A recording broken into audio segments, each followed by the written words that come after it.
So, should we start at the beginning? Chris, it's Chris Oliver, isn't it?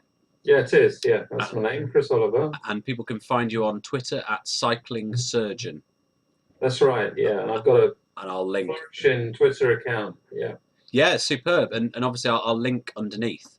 yeah. So shall we just start with the very basics? You've lost an incredible amount of weight over the last sort of few years, really.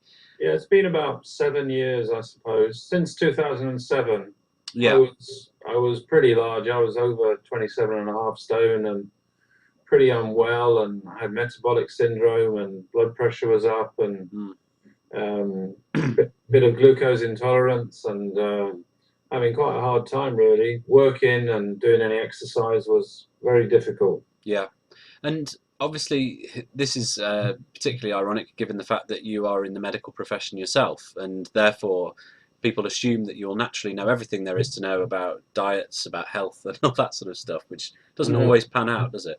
Well, I'm a surgeon, and I got really consumed in my work and just worked and worked and worked and got lots of degrees and qualifications and professionally did very well, Yeah, but just lost the plot, lost the work-life balance completely. yeah. Just overdid it.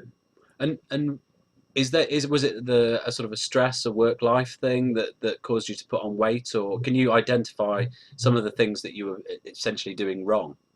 I Well, I just stopped exercising was the main thing. I don't think I particularly overate. I just ate the same amount of food, Mm, but didn't do any exercise at all. I just rode around in the car and just went home at night and studied and didn't go out to the gym, and stopped kayaking and stopped running and stopped cycling. okay. And became very sedentary. And what sort of things were you eating at this time? Because obviously people assume that if you reach 27 and a half stone, that you're sort of breakfasting on gatos and that sort of Uh, nonsense. I don't think I was eating particularly bad food. I was eating, my wife was looking after me. We had a reasonable diet. I just didn't exercise. I didn't have an addiction to alcohol, or I was Mm, just over it. mm, I didn't really overeat. I just stopped exercising. yeah. And I mean, 27 and a half stone, with the best one in the world, is very big, isn't it? Yeah. And that sort of weight puts a serious restriction on your life and really impacts on that. How did it impact on your life and your work? Well, I couldn't really exercise because I was too big. I Mm, couldn't ride a bike more than a couple of 100 yards. It was hard work, and just even turning the pedals was hard work. And yeah. sitting down at work at a desk is not too bad, but operating and standing up doing trauma procedures was hard work. It was Mm, very tiring. Actually, moving around the hospital was difficult. mm. Your reluctance to go and do stuff was reduced because you just can't get around. Yeah, and I mean, this is something that's been in the media recently. This idea of uh, should there be an added impetus on people in the health background, in the health industry, to live as paragons of virtue, essentially. What do you think of that? Well, it's very difficult because there's a lot of obese surgeons around. Our job's pretty stressful, and Mm, they can't be paragons of virtue. And when you have a patient and you're saying to your patient who's perhaps obese, perhaps you should be losing weight, mm. it's very, it's not the right message, is it, to come from a fat doctor? Yeah, And the I suppose. nurses might have big hearts and be wonderful people, but if they're big as well, the Mm. message doesn't come across at all well. So you actually agree? You think that there is a value in surgeons and people in the NHS actually conforming to a certain weight limit, or how would it work? I mean, Well, it's very difficult. It's difficult to enforce, I suppose. I mean, the police have the fitness test, don't they? They have yeah, these, stopwatch tests, and I don't think they could ask the NHS workers to do that to be a fitness level, but it's not inconceivable. It may come eventually. yeah. So, Um, sorry to interrupt, but just tell us about what happened to you. When did things change? well, I think around about 2006, I was in China and I went to a conference, Mm, and I was with my family, and we tried to go off and walk up the Great Wall of China. And it was quite an emotional day, really. It was quite a big trip for the family. And I was just so unfit. I couldn't get up a flight of stairs, 20 steps, and It was too much, and they went walking off up the Great Wall of China and left me behind. And I thought, I can't be carrying on my life like this for forever. I'd rather be dead, I think, you know. Yeah. And so talk us through the process. What did you do? I mean, again, presumably you had access Yeah, to good quality information, which some of our readers are shut out of in a way. But yeah. what did Well, you do? I was lucky. I was on the council of the College of Surgeons in Edinburgh. I was looking after the governance of surgery and exams, Hmm. and we had a diploma ceremony where we were giving away diplomas and fellowships to other doctors and surgeons that had done well. And one of the people that came along was a surgeon called David Galloway from Glasgow, and we were giving him a fellowship for running exams. And I realized that his clinical practice was involved in bariatric surgery. So I went up to him afterwards and said hello to him and said, basically, I said, I think I better come and be one of your patients. So Okay.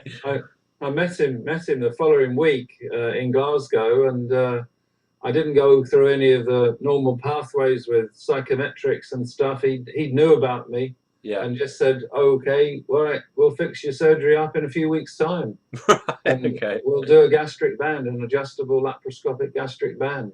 Now, talk to me about this because it's not an area that I'm hugely informed on, and it's Yeah, something that there is a lot of interest in.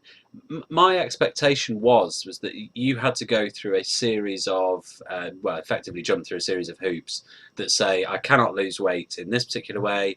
I am psychologically sound to go forward with this surgery. I mean, just yeah, talk yeah. talk to No, me. that's all right. That's what would happen for the public. Mm, You have to go through a psychological assessment. yeah, You go through a dietary screening process where you have to try and lose weight. And I'd kind of done that, but it hadn't really been documented by the team in Glasgow.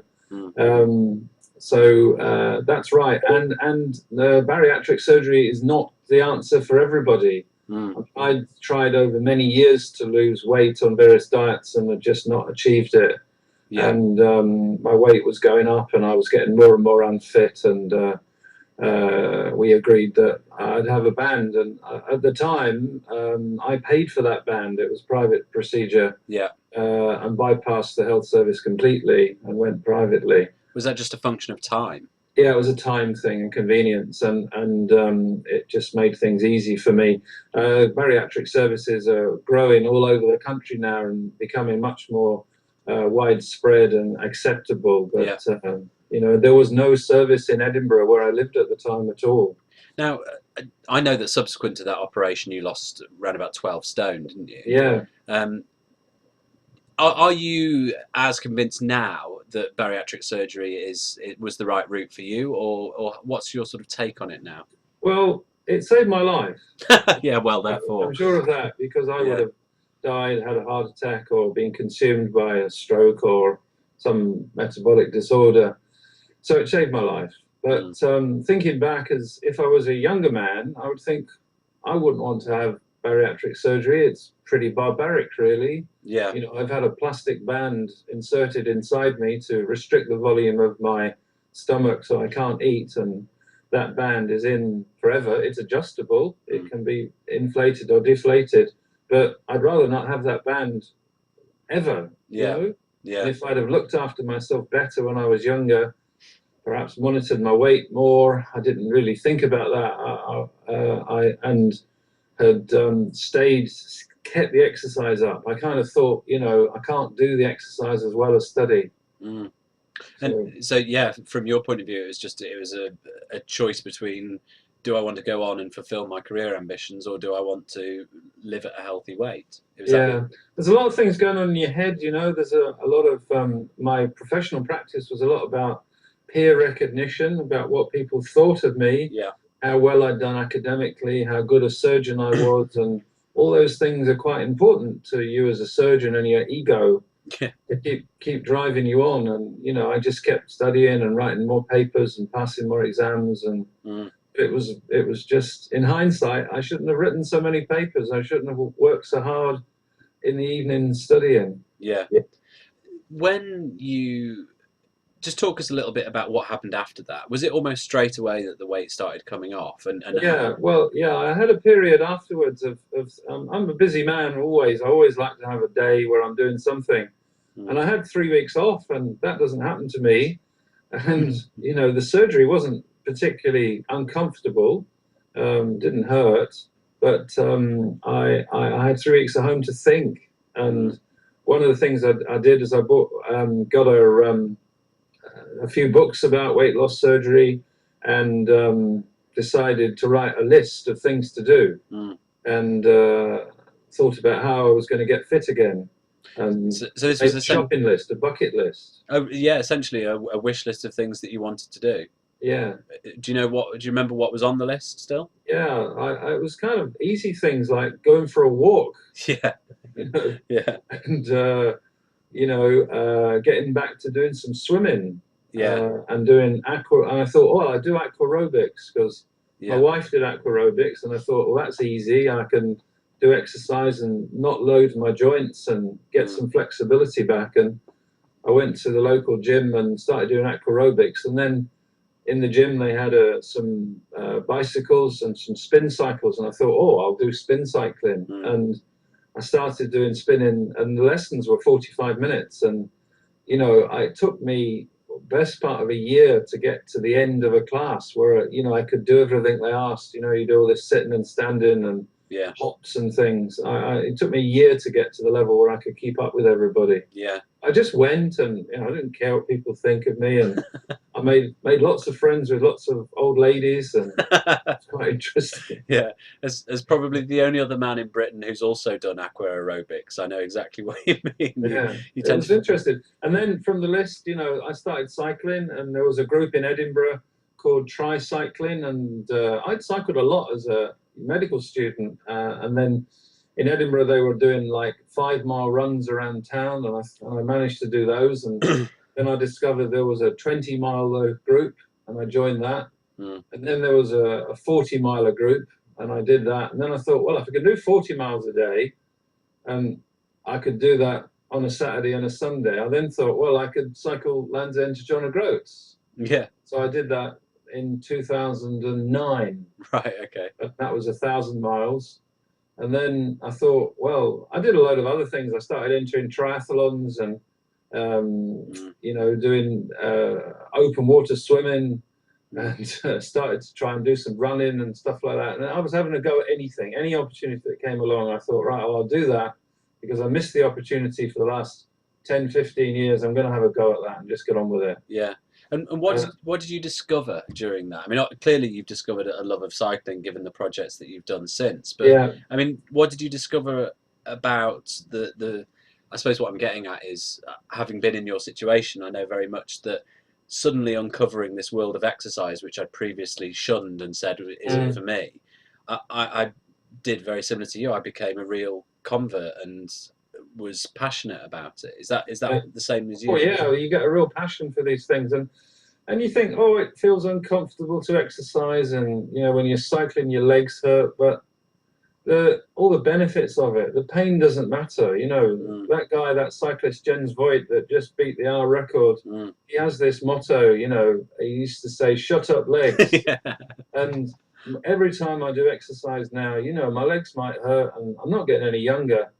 And I just think, well, I'll just ignore the pain. I don't care if my legs hurt or I get a little bit out of breath or I feel a bit funny, you know, I'll just carry on. Yeah. When I went to the gym, if I didn't have a good gym session, unless I set all the alarms off on all the machines, I'd wear a heart rate monitor. And, you know, if my heart rate didn't go up to 150, 160, then I wasn't working hard enough. Yeah. The alarm would have to come off, and the people in the gym would go, "Oh no, look, you've got to stop." And I go, well, "I'm not stopping. I'm just carrying on." So how quickly was the weight coming off? I lost I lost a stone a month for 7 months. Okay. It was dramatic, and you know, my clothes, I had to throw all my wardrobe away. And my surgeon said, "Oh, he said, you can go onto these forums and you know, these weight loss forums, and there'll be mostly women on these forums, and all they'll talk about is swapping clothes." He said, "Don't go on them." And this is why I'm so interested with Man versus Fat, because I think, you know, there is a real area for man versus fat, because there's not a lot of support for the men out there at all. No, I mean, it was while I was losing weight that I was absolutely shocked. My previous business had been working with men who were just about to get married and helping them with speeches and suits and things. Yeah. And there was exactly the same assumption that men just weren't interested in their own weddings, which proved to be ludicrous. And the same when I was losing weight. I assumed that there was something other than men's health that I just hadn't found. And I think, you know, Men's Health does a good job for what it is, but it's very, very niche. It's about those guys who are 10% body fat who want to be 5% body fat. The timing that I had surgery, I think, is critical for a lot of people, because for me, you know, we're all getting older, and it's all about the clock is ticking, you know, and every day in your life you try and make the most of and do something useful. Sure. And it's all about trying to turn back time and preserve what you've got every day, fighting against the aging process. And when you're so obese, the time seems to slip away from you, and all those opportunities go. Absolutely.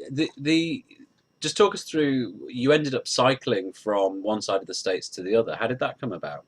Well, I'd done Land's End John O'Groats, and it's an aspirational ride for many cyclists to ride Transamerica. Yeah. So through the people I rode Land's End John O'Groats with, I said, "Oh, you know, how do I go about doing that?" And they said, "Oh, join this organization called Crossroads, and they do this ride. It's 7 weeks, and it's supported. So you haven't got to take your bags. You sort your accommodation and your food out. So all you've got to do is basically eat, sleep, and ride."